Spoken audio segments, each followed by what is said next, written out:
दिल से शादी चैप्टर 3। मेरी आज ही शादी होगी। मेरे पास एक और प्लान है। रूही के ये कहते ही इश्की ने हैरान होते हुए पूछा, वो क्या है दी? इश्की का सवाल सुनकर रूही वहां से कहीं जाते हुए बोली, 1 मिनट। कुछ ही देर में रूही एक लिपस्टिक लेकर आई और मीशा को लगाने लगी। जल्द ही इश्की और रूही ने मिलकर मीशा का पूरा मेकअप कर दिया और फिर मेकअप पूरा होते ही रूही उसकी तरफ देखकर नज़र उतारते हुए बोली, अब लग रही है ना तू दूल्हे की बहन। कुछ ही देर में इश्की, रूही और मीशा तीनों नीचे हॉल में आ चुके थे। आज पूरा सिंगानिया मेंशन लाइट से जगमगा रहा था। चारों तरफ सुंदर फूलों से डेकोरेशन किया हुई थी। हॉल के बीचों बीच मंडप बना हुआ था जिसमें बैठे पंडित जी शादी की तैयारी कर रहे थे।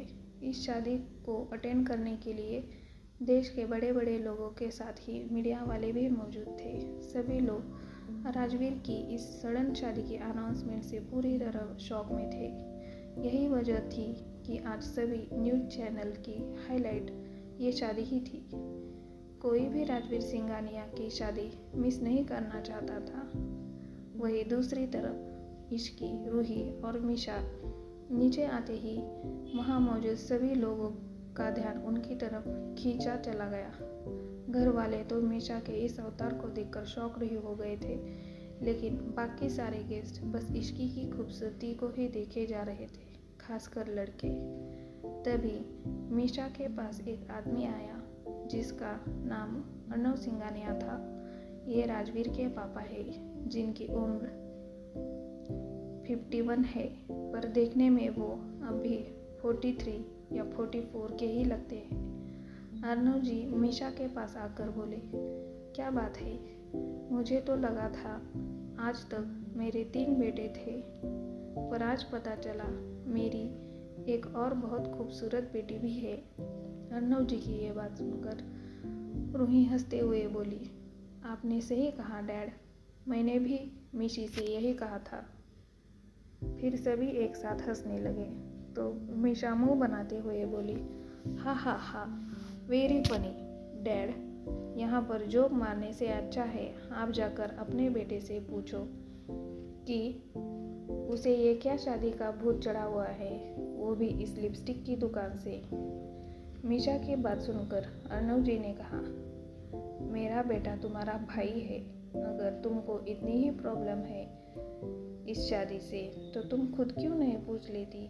मेरे कंधे पर बंदूक रखकर क्यों चला रही हो? मीशा ने तुरंत जवाब में कहा, जब आप उस डेविल के फादर होकर भी उनके सामने कुछ नहीं कह पाते तो मैं तो क्या ही बोलूँगी। इस पर अर्नव जी थोड़ा सा स्माइल करते हुए बोले, इसलिए चुपचाप से ये शादी एंजॉय करो। वैसे इस सब में सारी गलती मेरे पापा की है। उन्होंने बिल्कुल अपनी तरह बना दिया है राजवीर को। अर्नव जी की बात पर मीशा ने एग्री होते हुए कहा, हाँ, और वो खुद तो ऊपर चले गए और हमें छोड़ गए भुगतने के लिए। वही दूसरी तरफ राजवीर के रूम में राजवीर अपने रूम में दूल्हे के गेटअप में पूरी तरह तैयार था। उसने आज गोल्डन कॉलर का कुर्ता पहना हुआ था और उसके सिर पर सेहरा भी था जिसमें सुंदर सा डायमंड ब्रॉच लगा था। इस वक्त राजवीर के हाथ में कुछ पेपर्स थे और उसके सामने संजना के पापा खड़े थे जिनका नाम केशव दीवान था। संजना के पापा राजवीर की तरफ देखते हुए बोले, राजवीर, जैसा तुमने कहा था मैंने सारी शेयर्स के ट्रांसफ़र पेपर पर साइन कर दिए हैं। अब तो इस शादी में कोई प्रॉब्लम नहीं होगी ना? इस पर राजवीर बिना किसी एक्सप्रेशन के बोला, नहीं, अब कोई प्रॉब्लम नहीं होगी, चलिए नीचे चलते हैं। राजवीर का जवाब सुनकर केशव जी ने राहत की सांस ली और बोले, ठीक है, चलो। जल्द ही राजवीर सीढ़ियों पर आकर खड़ा हुआ और फिर एक एक करके सीढ़ियों से नीचे उतरने लगा। वही इस वक्त नीचे मौजूद सभी लोगों की नज़र सिर्फ राजवीर पर ही रुकी हुई थी। वो इस वक्त किसी राजकुमार से कम नहीं लग रहा था। उसे देखकर वहाँ मौजूद सभी लड़कियों की तो जैसे सांसें ही थम गई थी। तभी मीशा फुसफुसाकर रूही के कान में बोली, यार कुछ भी कह लो, भाई हैंडसम तो बहुत है। पता नहीं आज कितनी लड़कियों का दिल टूटने वाला है। मीशा की बात सुनकर रूही ने कहा, हाँ मीशी, बात तो तू ठीक कह रही है। वही मीशा और रूही के बगल में खड़ी इश्की भी इस वक्त एकटक राजवीर को ही देखते हुए मन ही मन में बोली, दिखने में तो ये बिल्कुल सपनों के राजकुमार जैसा लगता है, लेकिन हकीकत में बिल्कुल डेविल है। दूसरी तरफ राजवीर नीचे आकर कुछ बिजनेसमैन से मिल ही रहा था कि तभी उसकी नज़र इश्की पर पड़ी, जो इस वक्त बहुत ज़्यादा खूबसूरत लग रही थी। राजवीर ने इश्की को बहुत प्यार से देखा और फिर तुरंत अपने ही बिजनेस असिस्टेंट को कुछ इशारे करके मंडप पर जाकर बैठा गया। कुछ ही देर में पंडित जी ने मंत्र पढ़ना शुरू कर दिया। संजना को भी मंडप में बुला लिया गया था। संजना की सभी दोस्त उसे अपने साथ लेकर आ रही थी। इस वक्त संजना ने रेड कलर का लहंगा पहना हुआ था, जिसमें वो बहुत सुंदर लग रही थी। उसके चेहरे से स्माइल जाने का नाम ही नहीं ले रही थी। उसको देखकर मिशी इश्की से बोली, आज तो ये भी सुंदर लग रही है यार। इस पर इश्की ने मुस्कुराकर कहा, हाँ सुंदर तो लग रही है, और वैसे भी लड़की अपने शादी वाले दिन ही सबसे सुंदर लगती है। तो मीशा बोली, पर जो भी हो तेरे से कम ही सुंदर है। इस पर इश्की ने स्टाइल मारते हुए कहा, अब मैं क्या करूं? अगर मैं परियों की तरह सुंदर हूं तो मीशा मुंह बनाते हुए बोली, बस कर, जब देखो खुद की तारीफ करती रहती है। और इश्की ने हंसकर कहा, शुरू किसने किया? तभी रूही उन दोनों के बीच में ही रोकते हुए बोली, अरे बस भी करो तुम दोनों, शादी देखो चुपचाप। अब तक संजना भी मंडप पर जाकर बैठ चुकी थी और धीरे धीरे रस्में आगे बढ़ने लगी थी कि तभी अचानक से वहाँ की सभी लाइट चली गई। इस अंधेरे में सभी लोगों की आवाज़ें गूंजना शुरू हो गई। इस पर मीशा कंफ्यूज सी होकर बोली, यार ये लाइट कैसे चली गई है? तभी अर्णव जी ने तेज आवाज़ में ऑर्डर देते हुए कहा, कोई स्टाफ जाकर लाइट चेक करो। चारों तरफ हलचल का माहौल हो चुका था।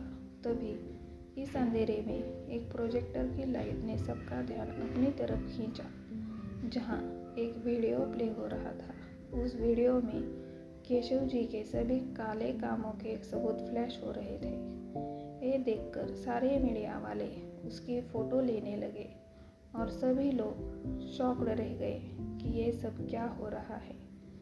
तभी केशव जी चिल्लाकर बोले, ये सब क्या बकवास चल रहा है यहाँ पर, बंद करो इसे। ये कहते ही उन्होंने आगे जाकर प्रोजेक्टर को नीचे फेंक दिया। इसी के साथ सारी लाइट्स ऑन हो गई और राजवीर चलकर उनके पास आकर खड़ा होते हुए बोला, तो कैसा लगा मेरा सरप्राइज? तुमने मुझे 48 घंटे दिए थे अपनी बेटी से शादी करने के लिए, और देखो इन 48 घंटों में ही मैंने तुम्हें सड़क पर ही नहीं बल्कि सलाखों के पीछे भी भेजने का इंतज़ाम कर दिया। तभी राजवीर ने चारों तरफ खड़े लोगों को एक नज़र देखा और फिर से केशव जी की तरफ देखते हुए आगे कहा, अब देख लिया राजवीर सिंघानिया से उलझने का अंजाम। यहाँ मौजूद लोगों के साथ साथ पूरे देश ने भी ये देख लिया है कि किस तरह तुम इस देश को खोखला कर रहे हो। तो इसे कहते हैं जैसा हाल वैसा तमाचा। ये शादी तो सिर्फ बहाना था तुम्हें सबके सामने एक्सपोज करने का, ताकि ये सब लोग तुम्हें भी जान ले कि राजवीर से टकराने का अंजाम क्या होता है। ये बात राजवीर ने बहुत गुस्से में कही थी। तभी वहाँ पुलिस की पूरी टीम आ पहुंची और केशव को अरेस्ट कर लिया गया। सभी को समझ आ गया था कि ये शादी सिर्फ और सिर्फ केशव दीवान को रंगे हाथ पकड़ाने के लिए राजवीर का फेंका हुआ जाल था। ये सब देखकर इश्की ने हैरान होते हुए कहा, यार मीशा, ऐसा लग रहा है जैसे हम कोई मूवी का सीन देख रहे हैं। तो इस पर मीशा बोली, तू सही कह रही है यार, भाई कब क्या करते हैं कोई भी समझ नहीं सकता।